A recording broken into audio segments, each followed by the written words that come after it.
আমার ভাইয়েরা, নামাজ পড়লে পরে এক জুমা থেকে আর এক জুমা পর্যন্ত মানুষ যে সমস্ত গুনাহ করে, কবিরা গুনাহগুলি বাদে, শিরক আর কবিরা গুনাহগুলি বাদে যত গুনাহ আছে তার কাফারা হয়ে যায়। নামাজ যে সঠিকভাবে আদায় করবে, এই নামাজটা একটা কঠিন কাজ। নামাজটা কি কাজ?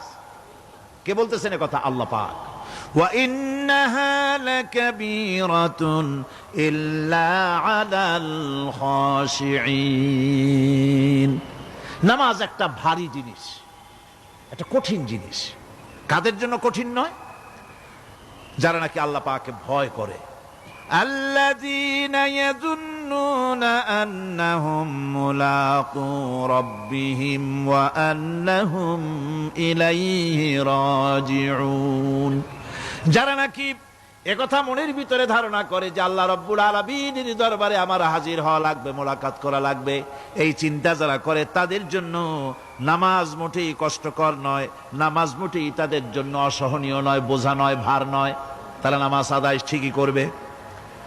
এই জন্যে বিবি বাল বাচ্চা সকলকে নামাজের জন্য তাগিদ করতে হবে। যত ভাই এখানে এসেছেন নিজেরা পড়বেন, বিবি বাল বাচ্চাকে তাকিদ করবেন।